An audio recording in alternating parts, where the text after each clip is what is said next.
প্রশান্তি জড়িত নিদ্রা মানুষের জীবনের একটা অত্যন্ত গুরুত্বপূর্ণ সুখ এবং প্রয়োজনীয়তাও। দেখতে গেলে এই সংসারের প্রত্যেক পশু পাখি, প্রত্যেক জীব অবশ্যই নিদ্রা প্রাপ্ত করেন, কিন্তু মানুষ, যার মধ্যে বিচার বিবেচনা করার শক্তি অন্যদের থেকে অনেক বেশি, তার কিন্তু ঘুমের কিছু সমস্যা অবশ্যই হয়। কি বলেন, তাই তো? এবার এর কারণ কি? চিন্তা। এবার চিন্তা আমাদের সবার জীবনে আছে। আমরা সকলে জানি যে চিন্তা কখনো আমাদের সাহায্য করে না, তাও আমাদের জীবনে আছে। কেন? চিন্তার মাধ্যমে কি কখনো কোনো সমস্যার সমাধান হয়েছে? অর্থের চিন্তা করলে কি অর্থ লাভ হয়? ভবিষ্যতের চিন্তা করলে কি ভবিষ্যৎ ঠিক হয়ে যায়? স্বাস্থ্যের চিন্তা করলে কি স্বাস্থ্য নিজে থেকেই ঠিক হয়? হয় না। তাহলে এই সব কিছু থেকে আমাদের একটা ছোট্ট শিক্ষা অবশ্যই লাভ করা উচিত। আপনিও আপনার কাঁধ থেকে চিন্তার এই বোঝা নামিয়ে ফেলুন। আর এই সব ইচ্ছে একত্রিত হয়ে আমাদের মনে চিন্তা উৎপন্ন করে। তাই এই চিন্তাগুলিকে ত্যাগ করুন। প্রকৃতির প্রেমের উপর বিশ্বাস রাখুন। মনে রাখবেন, যিনি চিন্তামুক্ত হবেন তিনি চিতামুক্ত হবেন। সুখের নিদ্রা প্রাপ্ত করুন, আর নিদ্রায় যাবার আগে আমার সাথে ভালোবেসে বলুন, রাধা রাধা। মহাদেব, সেই দেবতা যিনি মহান, যাকে দেবতাদের দেবতা বলা হয়, যিনি হলেন আমার আরাধ্য। কখনো আপনার মনে এই প্রশ্ন এসেছে যে শিবকেই কেন মহাদেব বলা হয়, অন্য কোনো দেবতাকে কেন বলা হয় না? সেই কারণ মহাদেবের মধ্যে, ওনার মধ্যে এমন এক বিশেষ গুণ রয়েছে যা অন্য কারণ নেই। তা হলো নিঃস্বার্থ হয়ে মানুষের সেবা করা। যদি প্রয়োজন পড়ে, যদি সৃষ্টির পথে বিনাশের কালো মেঘ ছেয়ে থাকে, তখন নিজের প্রাণের চিন্তা না করে হলাহল পান করার জন্য প্রস্তুত থাকেন মহাদেব। আর এই অদ্বিতীয় ত্যাগের জন্যই শিবকে মহাদেব বলে ডাকা হয়। এবার যদি কোনো মানুষও নিঃস্বার্থ ভাবনার দ্বারা নিজেকে অর্পণ করে দেয় এই জগতের কল্যাণের জন্য, মানুষের সেবার জন্য, তাহলে তিনিও মহাপুরুষ, মহামানব হতে পারেন। যদি কেউ অভুক্ত থাকেন, তাহলে নিজের থালা থেকে অর্ধেক খাবার তাকে দিয়ে দিন। যদি কেউ অসুস্থ হন, তাহলে তাকে সেবা করার, চিকিৎসা করার চেষ্টা করুন। এই জীবন শুধু নিজের জন্য নয়, অন্যদের প্রতি, সমস্ত সংসারের প্রতি উৎসর্গ করুন। যদি এইসব মানুষ শিখে যান, তাহলে তিনি মহাদেবের পথে অগ্রসর হতে পারেন। যদি মানুষ নিঃস্বার্থ ভাবনার দ্বারা এই সংসারের সেবা করতে শিখে যান, তাহলে তিনি নিশ্চিত রূপে মহামানব অবশ্যই হতে পারবেন। আসুন আমার সাথে ভালোবেসে বলুন, রাধা রাধা। স্বর্ণ, হিরে, মুক্ত, মানিক, এই সব কিছুকে আগে পাথর বলা হতো। তাহলে এমন কি হলো যে এদের রত্ন বলা হয়? আর রত্ন তা বাস্তবে আসলে কি? এটা হলো সেই পাথর যাকে আগে আগুনের তাপ সহ্য করতে হয়েছে, পরখ করা হয়েছে, যাচাই করা হয়েছে, এদের কাটার চেষ্টা করা হয়েছে, কিন্তু তারা কখনোই নষ্ট হয়নি, বরং তারা আরো উদ্ভাসিত হয়েছে, আরো উজ্জ্বল হয়েছে, এই সংসারে আরো প্রকাশ ছড়িয়ে দিয়েছে। সেই জন্য এরা হলো এত অমূল্য, সেই জন্য এরা হলো বহুমূল্য, সেই জন্য এদের রত্ন বলা হয়। এবার মানুষের কাছেও এই নির্বাচনের অধিকার রয়েছে যে আমরা শুধু পাথর হয়ে থাকব নাকি রত্ন হয়ে থাকব। কিভাবে? আমাদের জীবনেও অনেক সমস্যা রয়েছে, বাধা আছে, বিপত্তি আছে। আমরা সেই বাধার তাপে উত্তপ্ত হই, এই সমস্যা আমাদের কাটার চেষ্টা করে। অনেক মানুষ বিভিন্ন পরিস্থিতি আমাদের ভাঙার চেষ্টা করে, কিন্তু আমাদের নষ্ট হলে চলবে না। যেভাবে এই রত্ন সমস্যার সম্মুখীন হয়ে পাথর থেকে রত্ন হয়েছে, সেইভাবেই আমাদেরও আমাদের সমস্যার সম্মুখীন হয়ে রত্ন হয়ে উঠতে হবে, এই সংসারে প্রকাশের স্রোত হয়ে উঠতে হবে। তাহলে এটাই করুন, আর আমার সাথে ভালোবেসে বলুন, রাধা রাধা। সংসারে সব থেকে বড় শক্তি আসলে কি? কেউ বলবেন শারীরিক শক্তি, কেউ বলবেন অস্ত্রের শক্তি, কেউ বলবেন জ্ঞানের শক্তি। ঠিক আছে, কিন্তু যদি আমি বলি সংসারের সব থেকে বড় শক্তি হল শক্তি কোনো এক তথ্যের, আজ্ঞে হ্যাঁ, তথ্য। এই তথ্য নিজেই কিন্তু খুব শক্তিশালী, অত্যন্ত শক্তিশালী অস্ত্র হলো এই তথ্য।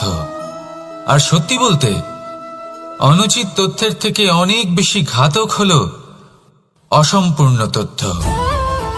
যেরকম আজ শাম্ব রুক্মির সাথে করেছে, ওকে অসম্পূর্ণ তথ্য দিয়েছে, তার ফলে বিনাশ হলো। যদি এইভাবেই আপনার কাছেও কোনো অসম্পূর্ণ তথ্য আসে, আর যদি আপনি তা পরখ না করে দেখেন, যাচাই না করে দেখেন, আর নিজের কর্ম করেন, তাহলে উত্থানের বদলে আপনি পতনের সম্মুখীন হবেন। বিকাশের বদলে আপনার বিনাশ হয়ে যাবে। মনে রাখবেন একটা অত্যন্ত গুরুত্বপূর্ণ কথা, সঠিক তথ্য পাওয়া সঠিক তথ্য দেওয়ার থেকে অনেক বেশি গুরুত্বপূর্ণ। আশা করি এই কথা আপনি বুঝেছেন। জীবনে যখনই কোনো তথ্য আপনি পাবেন, সেই বিষয়ে ভেবে দেখুন, পরখ করে দেখুন, যাচাই করুন, তারপর নিজের কর্ম করুন। আর আমার সাথে ভালোবেসে বলুন, রাধা রাধা। ধর্ম এবং প্রেম, এই দুই হলো একই মুদ্রার দুই পিঠ। যদি এদের মধ্যে কোনোটা নষ্ট হয়ে যায়, তাহলে দ্বিতীয়টাও থাকে না। কখনো ভেবেছেন এমন কেন হয়? তার জন্য আগে আপনাকে বুঝতে হবে যে ধর্ম আসলে কি। ধর্ম সেটাই যা এই সংসারের প্রত্যেক মানুষকে একে অপরের সাথে সুখ এবং শান্তিতে থাকতে প্রেরণা যোগায়। এই প্রেরণার আধার হলো প্রেম। প্রেম সেটাই যা আপনার মধ্যে অন্য কারোর প্রতি করুণাবোধ জাগিয়ে তোলে, সম্মান জাগিয়ে তোলে। এবার যদি প্রেম চলে যায়, তাহলে সবার আগে বিনাশ হবে সম্মান আর করুণাবোধের। এবার যেখানে না প্রেম রয়েছে, না সম্মান রয়েছে, না করুণা রয়েছে, সেখানে ধর্ম কিভাবে বাস করবে? অশুভ ইচ্ছে জাগ্রত হয়ে ওঠে, ক্রোধ জাগ্রত হয়ে ওঠে, অহংকার জাগ্রত হয়ে ওঠে, আর তারপর আরম্ভ হয় অধর্মের। তাই যা যা ভাবনা আপনার অন্তরে প্রবেশ করছে, করতে দিন, কিন্তু যাই হোক না কেন, এই প্রেমকে নিজের থেকে দূরে যেতে দেবেন না। এই প্রেমকে চিরকাল নিজের কাছে রাখুন, নিজের হৃদয়। আর এই প্রেম ভাব নিয়ে বলুন, রাধা রাধা। মানুষের জীবনে উন্নতি লাভ করার জন্য তিনটি স্তম্ভের প্রয়োজন হয়। প্রথম স্তম্ভ শিক্ষা। এই শিক্ষা আমাদের জ্ঞান প্রদান করে। দ্বিতীয় স্তম্ভ ব্যবসা, যার দ্বারা আমরা ধন উপার্জন করি। তৃতীয় স্তম্ভ হলো আমাদের ঈশ্বর, আমাদের ইষ্ট। এনার সাথে যদি আমরা জুড়ে থাকতে পারি, তাহলে এমন একটা মানসিক বল আপনি লাভ করবেন যেটা এই সংসারে আর কোথাও পাওয়া সম্ভব নয়। কিন্তু মানুষ অনেক সময় জীবনে এই তিনটি স্তম্ভ লাভ করা সত্ত্বেও সামনে অগ্রসর হতে পারেন না। তখনও জীবনে কঠিন পরিস্থিতি আসতেই থাকে। এমনটা ঠিক কেন হয়? কারণ সে জীবনে এই তিনটি স্তম্ভ লাভ করে নেয়, জীবনে প্রয়োগও করে, কিন্তু তার ভিতের কথা সে ভুলেই যায়। যেমন প্রথম স্তম্ভ অর্থাৎ শিক্ষা। এই শিক্ষার আধার হলো শুভ চেতনা। যদি অন্তরে শুভ চেতনা না থাকে, তাহলে এই শিক্ষার কোনো গুরুত্ব থাকে না। দ্বিতীয় স্তম্ভ ব্যবসা। পরিশ্রম করে উপার্জন করতে হবে, এই কথাটা আমরা সবাই জানি এবং সবাই চেষ্টাও করি। কিন্তু ব্যবসা করতে করতে আমরা এটা ভুলে যাই আমাদের ব্যবহার কেমন হয়ে পড়েছে। এই ব্যবহার যদি শুভ হয়, তাহলে আমাদের উপার্জন আস্তে আস্তে একটা স্থির জায়গায় এসে পৌঁছবে। এবং তৃতীয় স্তম্ভ আমাদের ভগবান। যদি ওনার স্মরণে আপনি যেতে চান, তাহলে তার পূর্বে নিজের মা বাবাকে সেবা করুন, তাদের যত্ন করুন, তাদেরকে ভালোবাসুন, কারণ ওনারাই হলেন এই সংসারে আপনার সব থেকে বড় ইষ্ট। তাহলে তিন স্তম্ভের সাথে সাথে তাদের আধারকেও নিজের জীবনে প্রাধান্য দিন। কোনো সমস্যা আসবে না, জীবনে একের পর এক উন্নতি করবেন এবং এই মন প্রসন্ন হয়ে বলবে, রাধা রাধা। সুখ, দুঃখ এবং শক্তি এই তিন হলো এই সংসারের ত্রিদেবের মতো। আমাদের জীবনে যা কিছু ঘটছে এই তিনটির ভিত্তির উপরেই হচ্ছে। আসলে এই সংসারের একটা নিয়ম আছে, যখনই আপনি কিছু লাভ করেন এই সংসার আপনার পরীক্ষা নেয়। এটা জানার জন্য আপনার পরীক্ষা নেয় যে আপনি যা কিছুই লাভ করেছেন আপনি কি আদৌ সেটার যোগ্য কিনা। ঠিক সেইভাবেই এই সুখ, দুঃখ এবং শক্তি আপনার পরীক্ষা নিয়ে থাকে। যখন সুখ আসে তখন সে আপনার পরীক্ষা নেয় যে আপনার মধ্যে অহংবোধ জাগ্রত হয়নি তো। যদি অহংবোধ চলে আসে তাহলে সুখ সেখানেই সঙ্গ ত্যাগ করে। দুঃখ আপনার ধৈর্যের পরীক্ষা নিতে থাকে, আর যদি আপনার মধ্যে ধৈর্য না থাকে তাহলে এটা আপনাকে আরো বেশি দুঃখের গভীর অন্ধকারে ঠেলে দেবে। সেখানে শক্তি পরীক্ষা নেয় আপনার বিনম্রতার। যদি আপনি বিনম্র না হন তাহলে হয় এই শক্তি আপনার সঙ্গ ত্যাগ করবে, নয় এই শক্তি বিনম্রতার অভাবে আপনার পতনের কারণ হতে পারে। এই সংসারে যে কোনো ব্যক্তি যিনি এই পরীক্ষায় উত্তীর্ণ হয়ে থাকেন এই জীবনে তিনি সাফল্য লাভ করেন। আসুন আমার সাথে ভালোবেসে বলুন, রাধা রাধা। ভয়ের সাথে আমরা সবাই পরিচিত, কষ্টও আমরা সবাই পেয়েছি। কখনো কখনো আমরা অসুস্থ হয়ে পড়ি, আর এমন সময় হলে মাতার মমতা, কখনো বাবার স্নেহ, কখনো বন্ধুদের পাশে থাকার অনুভূতি আমাদের রোগ নিরাময়ে সাহায্য করে। কখনো যদি আমরা নিরাশ হয়ে পড়ি, তখন যদি আমাদের কোনো আপনজন আমাদের দুটো ভালো কথা বলে তখন আমাদের মনোবল বেড়ে যায়। ঠিক তেমন সংসারের এই রঙ্গমঞ্চে যদি আপনি পীড়িত অনুভব করেন, কিছু শুভ কথা আলোচনা করুন, কিছু স্তুতি গান করুন, কিছু মুহূর্তের জন্য হলেও নিজের ইষ্টদেবের কথা স্মরণ করুন আর প্রার্থনা করুন। সাহস বাড়বে, শক্তিও বৃদ্ধি পাবে এবং সামনে এগিয়ে চলার পথও দেখতে পাবেন। তখন এই মন প্রসন্ন হয়ে বলবে, রাধা রাধা। এই সংসারে কখনো কোনো ব্যক্তিকে তার বাইরের পোশাক দেখে বিচার করার চেষ্টা করবেন না, এটা খুব বড় ভুল করবেন। যেমন আমরা জীবনে অনেক সময় এমন করি, ধরুন কোথাও একটা গাছ দেখলাম, খুব বিশাল আকারের একটা গাছ যেটা মাটির থেকে অনেক উঁচুতে পৌঁছে গেছে, যার বিশাল শাখা আছে। সেগুলো দেখে আমরা ভাবি যে এই গাছে হয়তো কত সুস্বাদু ফল আছে, আমরা সেই গাছের পরিচর্যা করতে থাকি।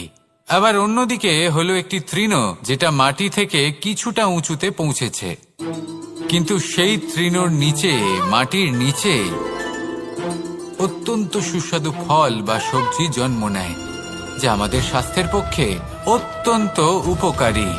সেই জন্য কখনো আবরণ দেখে কাউকে বিচার করতে চেষ্টা করবেন না। তার বদলে এটা বোঝার চেষ্টা করুন যে আপনার সামনে যে ব্যক্তি আছে বা বস্তু আছে তার বিশেষত্ব কি। যদি এই বিশেষত্ব বোঝার ক্ষমতা আপনি অর্জন করেন, যদি এই শিল্প আপনি নিজের ভেতরে জাগ্রত করেন, তাহলে এই সংসারে বিশেষত্ব কি সেটা আপনি জানতে পারবেন। আর এই সমস্ত খেলা দৃষ্টি থেকে নয়, দৃষ্টিভঙ্গি থেকে জন্ম নেয়। দৃষ্টিভঙ্গি সবসময় শুভ রাখুন আর আমার সাথে ভালোবেসে বলুন, রাধা রাধা। যখন আমরা কোনো বনে প্রবেশ করি তখন এই সবুজ ঘাস দেখে, এই কোমল ঘাস দেখে আমাদের মন প্রফুল্ল হয়ে ওঠে। ভিন্ন ভিন্ন প্রজাতির ফুল, ভিন্ন ভিন্ন রঙের ফুল দেখে এই মন আনন্দে ভরে ওঠে। এখানে শিশুরা আনন্দ লাভ করে, বড়রা ভোজন গ্রহণ করেন, কথাবার্তা বলেন, হাঁটাহাঁটি করে বেড়ান। এবার ভেবে দেখুন, যখন এই উপবনের নির্মাণ হয়েছিল সেই সময় যদি এই মাটিকে সঠিকভাবে খনন না করা হতো, যদি তাতে সঠিকভাবে বীজ রোপণ না করা হতো, যদি কোনো সংঘর্ষ না হতো, পরিশ্রম না করা হতো, যদি চলতে চলতে পায়ে কাঁটা না বিঁধে যেত, তাহলে এই সুন্দর বন দেখে আমরা কি এই আনন্দ লাভ করতে পারতাম? কখনোই নয়। ধরুন কোনো নদীর তটে সুন্দর একটি বন আছে, সেই বনের আনন্দ লাভ করতে গেলে আপনাকে সেই নদী পার করতেই হবে। যদি সুখের নদীর কাছে পৌঁছতে চান তাহলে তটে যে কাঁটা রয়েছে সেগুলোর সাথে সংঘর্ষ করতেই হবে। এই সংসারে যদি আপনি সুখ লাভ করতে চান তাহলে সুখ লাভের এই যাত্রা শুরু করতে হবে সংঘর্ষ দ্বারা। তাহলে সংঘর্ষকে স্বাগত জানান, এর পেছনেই সুখ রয়েছে যা আপনার জন্য অপেক্ষা করছে। এবার হাসুন আর আমার সাথে ভালোবেসে বলুন, রাধা রাধা। সংসারে আমাদের জীবনের সবথেকে বড় দোষ কি আপনি জানেন? কেউ বলবেন লোভ, কেউ বলবেন লালসা, কেউ বলবেন অসত্য। দেখুন, দুঃখের মূল কারণ হলো পরিশ্রম না করা। কিছু মানুষ ভাবেন যে আমি জীবনে কোনো পরিশ্রম করব না, অথচ আমি সবকিছু প্রাপ্ত করতে চাই। আর এমন এক কারণের জন্যই দূতের মতো খেলা আমাদের জীবনে প্রবেশ করার সুযোগ পায়। দূত। এই দূত আসলে কি? দূত অর্থাৎ কোনো পরিশ্রম ছাড়াই অন্য কেউ পরিশ্রম করে যা অর্জন করেছেন, যে সুখ সুবিধা অর্জন করেছেন, তা নিজের জন্য শুধুমাত্র একটা খেলার মাধ্যমে নিজের করে নেবার ইচ্ছে। আর এই ইচ্ছে অত্যন্ত বিনাশকারী হতে পারে। এই ইচ্ছে যদি আপনার বিবেক, আপনার মন, আপনার চেতনা, আপনার ভাবনা প্রবাহিত করে ফেলে, তারপরে আপনি চেষ্টা করতে শুরু করে দেবেন, আর সেইখান থেকেই আপনার পতন শুরু হবে। এই চেষ্টা করবেন যে অন্য কারোর জীবনের সমস্ত ধন, তার সমস্ত জীবন সম্পূর্ণভাবে নিজের করে নেওয়ার। কারণ প্রথমে আশা জাগ্রত হয়, আর এই আশা হতাশায় পরিণত হতে সময় লাগে না। এই হতাশা কুণ্ঠায় পরিণত হতে সময় লাগে না, কুণ্ঠা লোভে পরিণত হতে সময় লাগে না, আর এই লোভ প্রতিশোধ স্পৃহাতে পরিণত হতে সময় লাগে না। আর যখন এই সব কিছু হয়, আপনি দুষ্ট হয়ে যান। আর সবাই জানেন যে প্রত্যেক দুষ্ট ব্যক্তির পতন হলো অবশ্যম্ভাবী। তাই নিজেকে দূতের থেকে দূরে রাখুন আর পরিশ্রমকে নিজের কাছে টেনে নিন। জীবনে আপনার যা যা স্বপ্ন রয়েছে, যা আপনি করতে চান, শুধুই পরিশ্রম দ্বারা অর্জন করুন। তাহলে তাই করুন আর আমার সাথে ভালোবেসে বলুন, রাধা রাধা। জীবনে কিছু শেখা অত্যন্ত গুরুত্বপূর্ণ। এবার কি কি শিখতে হবে সেই সব শেখানোর জন্য অনেক শিক্ষক রয়েছেন, কিন্তু কি শিখবেন না আর কি করবেন না, এটা আমাদের নিজের অভিজ্ঞতা দিয়ে শিখতে হয়। কিন্তু তার মানে এটা নয় যে যদি আপনাকে শিখতে হয় যে আগুনের তাপ কতটা, আপনাকে আগুনের মধ্যে হাত দিতে হবে। না, অন্য কারোর অভিজ্ঞতা দ্বারাও শিখতে পারেন। প্রশ্ন শুধুমাত্র একটাই যে আপনি কি শিখতে চান নাকি চান না। যদি আপনি এটাই ভাবেন যে আমি শুধুই নিজের অভিজ্ঞতা দ্বারাই শিখতে চাই, তাহলে জীবনকাল ছোট মনে হবে, অনেক কিছুই শিখতে পারবেন না। তাই নিজের সাথে সাথে বড়দের অভিজ্ঞতা দ্বারাও শেখা শুরু করে দিন। এই সংসারের অভিজ্ঞতা দ্বারা শিখতে শুরু করে দিন। আর এটা নিশ্চিত রূপে শেখা আবশ্যক যে কখন কি করবেন না, কোথায় থামতে হবে আর কোথায় থামবেন না। তাহলে আসুন আর আমার সাথে ভালোবেসে বলুন, রাধা রাধা। ভোজন।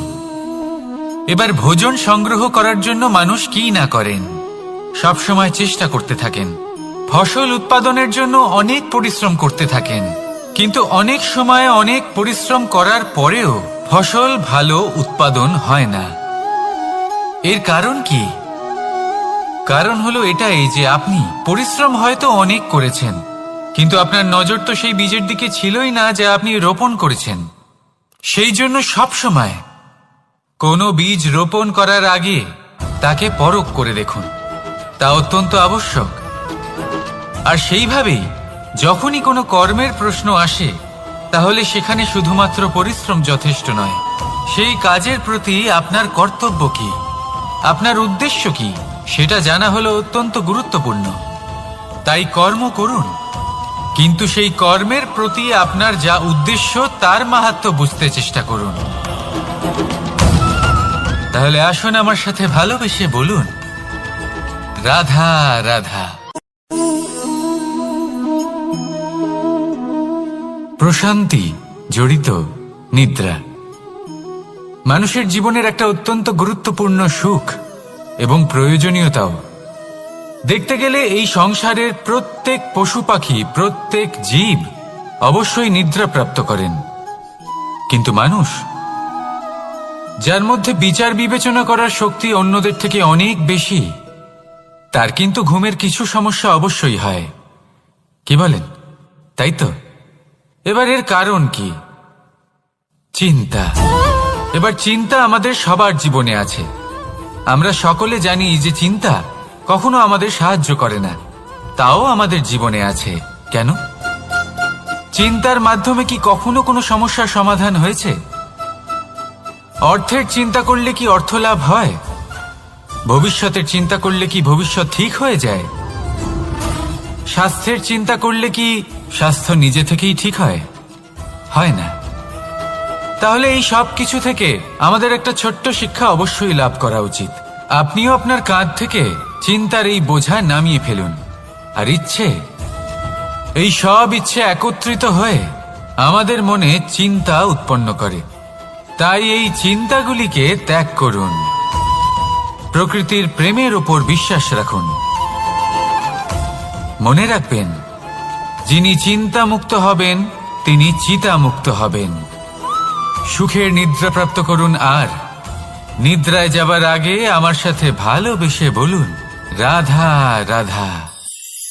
মহাদেব সেই দেবতা যিনি মহান, যাকে দেবতাদের দেবতা বলা হয়, যিনি হলেন আমার আরাধ্য। কখনো আপনার মনে এই প্রশ্ন এসেছে যে শিবকেই কেন মহাদেব বলা হয়, অন্য কোনো দেবতাকে কেন বলা হয় না? সেই কারণ মহাদেবের মধ্যে, ওনার মধ্যে এমন এক বিশেষ গুণ রয়েছে যা অন্য কারণ নেই। তা হলো নিঃস্বার্থ হয়ে মানুষের সেবা করা। যদি প্রয়োজন পড়ে, যদি সৃষ্টির পথে বিনাশের কালো মেঘ ছেয়ে থাকে, তখন নিজের প্রাণের চিন্তা না করে হলাহল পান করার জন্য প্রস্তুত থাকেন মহাদেব। আর এই অদ্বিতীয় ত্যাগের জন্যই শিবকে মহাদেব বলে ডাকা হয়। এবার যদি কোনো মানুষও নিঃস্বার্থ ভাবনার দ্বারা নিজেকে অর্পণ করে দেয় এই জগতের কল্যাণের জন্য, মানুষের সেবার জন্য, তাহলে তিনিও মহাপুরুষ, মহামানব হতে পারেন। যদি কেউ অভুক্ত থাকেন, তাহলে নিজের থালা থেকে অর্ধেক খাবার তাকে দিয়ে দিন। যদি কেউ অসুস্থ হন, তাহলে তাকে সেবা করার, চিকিৎসা করার চেষ্টা করুন। এই জীবন শুধু নিজের জন্য নয়, অন্যদের প্রতি, সমস্ত সংসারের প্রতি উৎসর্গ করুন। যদি এইসব মানুষ শিখে যান, তাহলে তিনি মহাদেবের পথে অগ্রসর হতে পারেন। যদি মানুষ নিঃস্বার্থ ভাবনার দ্বারা এই সংসারের সেবা করতে শিখে যান, তাহলে তিনি নিশ্চিত রূপে মহামানব অবশ্যই হতে পারবেন। আসুন আমার সাথে ভালোবেসে বলুন, রাধা রাধা। স্বর্ণ, হিরে, মুক্ত, মানিক, এই সব কিছুকে আগে পাথর বলা হতো। তাহলে এমন কি হলো যে এদের রত্ন বলা হয়? আর রত্ন তা বাস্তবে আসলে কি? এটা হলো সেই পাথর যাকে আগে আগুনের তাপ সহ্য করতে হয়েছে, পরখ করা হয়েছে, যাচাই করা হয়েছে, এদের কাটার চেষ্টা করা হয়েছে, কিন্তু তারা কখনোই নষ্ট হয়নি, বরং তারা আরো উদ্ভাসিত হয়েছে, আরো উজ্জ্বল হয়েছে, এই সংসারে আরো প্রকাশ ছড়িয়ে দিয়েছে। সেই জন্য এরা হলো এত অমূল্য, সেই জন্য এরা হলো বহুমূল্য, সেই জন্য এদের রত্ন বলা হয়।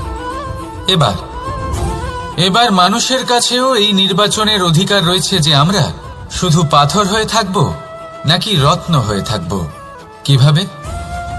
আমাদের জীবনেও অনেক সমস্যা রয়েছে, বাধা আছে, বিপত্তি আছে। আমরা সেই বাধার তাপে উত্তপ্ত হই, এই সমস্যা আমাদের কাটার চেষ্টা করে। অনেক মানুষ বিভিন্ন পরিস্থিতি আমাদের ভাঙার চেষ্টা করে, কিন্তু আমাদের নষ্ট হলে চলবে না। যেভাবে এই রত্ন সমস্যার সম্মুখীন হয়ে পাথর থেকে রত্ন হয়েছে, সেইভাবেই আমাদেরও আমাদের সমস্যার সম্মুখীন হয়ে রত্ন হয়ে উঠতে হবে, এই সংসারে প্রকাশের স্রোত হয়ে উঠতে হবে। তাহলে এটাই করুন আর আমার সাথে ভালোবেসে বলুন, রাধা রাধা। সংসারে সব থেকে বড় শক্তি আসলে কি?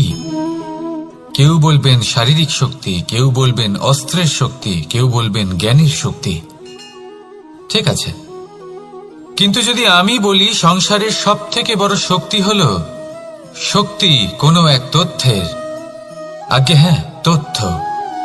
এই তথ্য নিজেই কিন্তু খুব শক্তিশালী, অত্যন্ত শক্তিশালী অস্ত্র হলো এই তথ্য। আর সত্যি বলতে অনুচিত তথ্যের থেকে অনেক বেশি ঘাতক হলো অসম্পূর্ণ তথ্য। যেরকম আজ শাম্ব রুক্মির সাথে করেছে, ওকে অসম্পূর্ণ তথ্য দিয়েছে, তার ফলে বিনাশ হলো। যদি এইভাবেই আপনার কাছেও কোনো অসম্পূর্ণ তথ্য আসে, আর যদি আপনি তা পরখ না করে দেখেন, যাচাই না করে দেখেন, আর নিজের কর্ম করেন, তাহলে উত্থানের বদলে আপনি পতনের সম্মুখীন হবেন। বিকাশের বদলে আপনার বিনাশ হয়ে যাবে। মনে রাখবেন একটা অত্যন্ত গুরুত্বপূর্ণ কথা, সঠিক তথ্য পাওয়া সঠিক তথ্য দেওয়ার থেকে অনেক বেশি গুরুত্বপূর্ণ। আশা করি এই কথা আপনি বুঝেছেন। জীবনে যখনই কোনো তথ্য আপনি পাবেন, সেই বিষয়ে ভেবে দেখুন, পরখ করে দেখুন, যাচাই করুন, তারপর নিজের কর্ম করুন। আর আমার সাথে ভালোবেসে বলুন, রাধা রাধা। ধর্ম এবং প্রেম, এই দুই হলো একই মুদ্রার দুই পিঠ। যদি এদের মধ্যে কোনোটা নষ্ট হয়ে যায়, তাহলে দ্বিতীয়টাও থাকে না। কখনো ভেবেছেন এমন কেন হয়? তার জন্য আগে আপনাকে বুঝতে হবে যে ধর্ম আসলে কি। ধর্ম সেটাই যা এই সংসারের প্রত্যেক মানুষকে একে অপরের সাথে সুখ এবং শান্তিতে থাকতে প্রেরণা যোগায়। এই প্রেরণার আধার হলো প্রেম। প্রেম সেটাই যা আপনার মধ্যে অন্য কারোর প্রতি করুণাবোধ জাগিয়ে তোলে, সম্মান জাগিয়ে তোলে।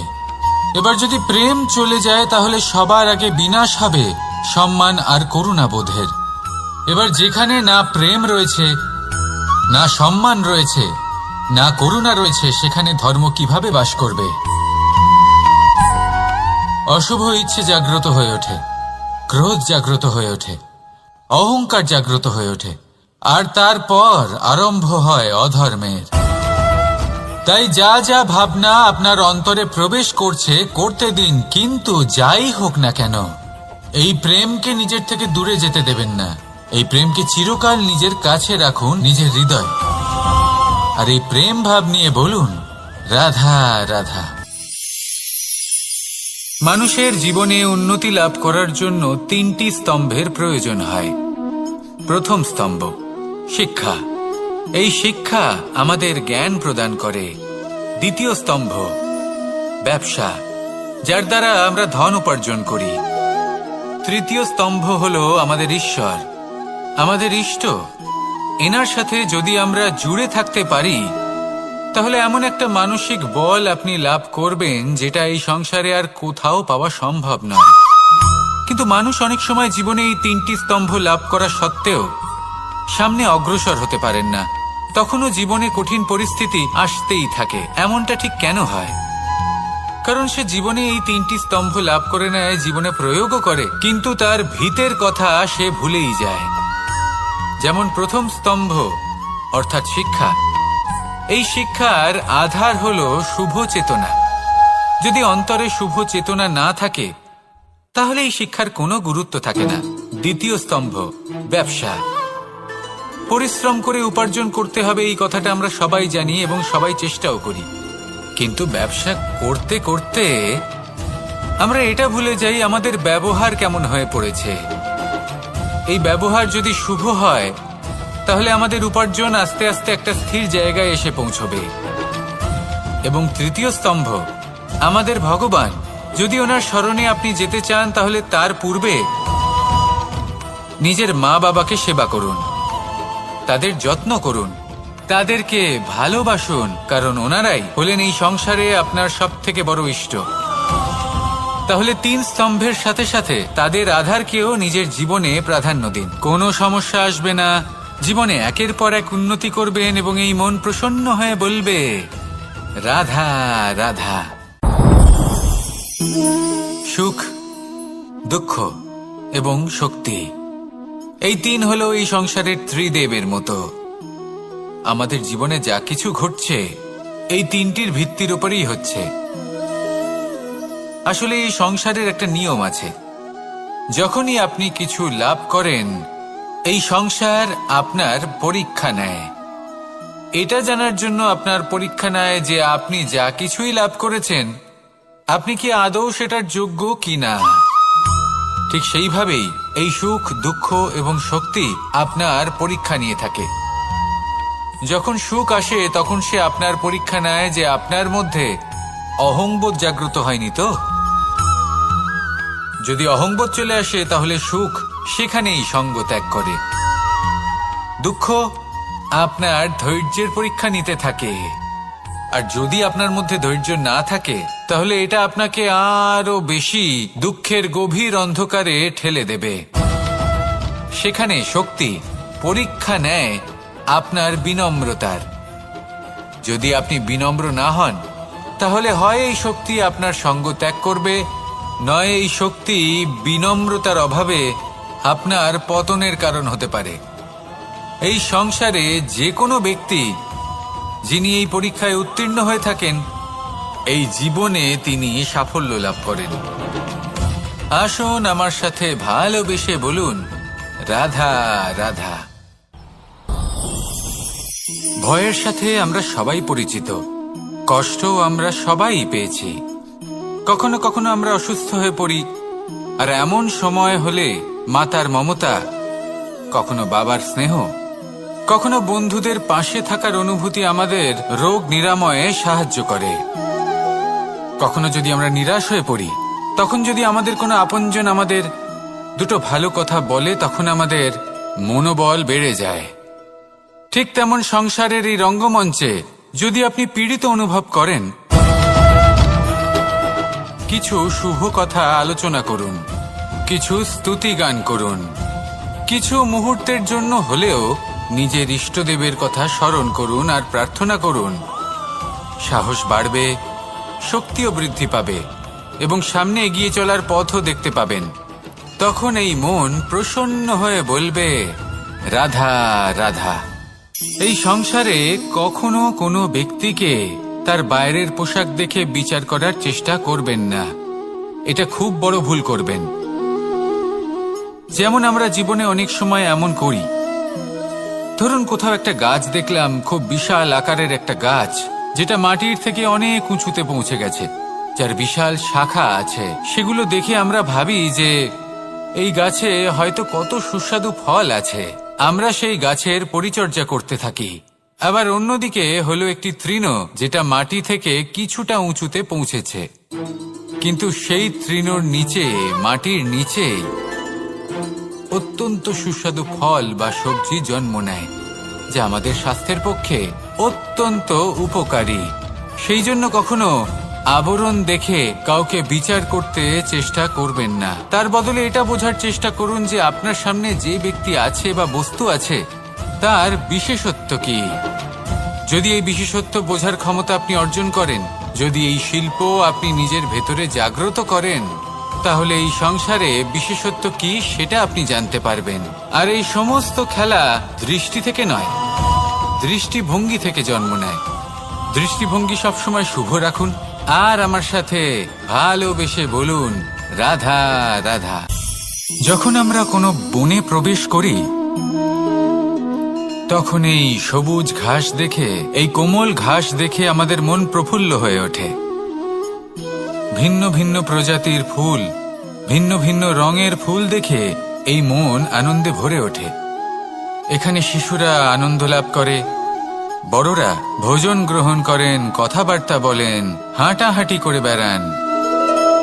এবার ভেবে দেখুন, যখন এই উপবনের নির্মাণ হয়েছিল সেই সময় যদি এই মাটিকে সঠিকভাবে খনন না করা হতো, যদি তাতে সঠিকভাবে বীজ রোপণ না করা হতো, যদি কোনো সংঘর্ষ না হতো, পরিশ্রম না করা হতো, যদি চলতে চলতে পায়ে কাঁটা না বিঁধে যেত, তাহলে এই সুন্দর বন দেখে আমরা কি এই আনন্দ লাভ করতে পারতাম?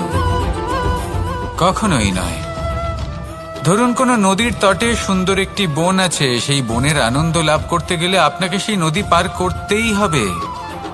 যদি সুখের নদীর কাছে পৌঁছতে চান তাহলে তটে যে কাঁটা রয়েছে সেগুলোর সাথে সংঘর্ষ করতেই হবে।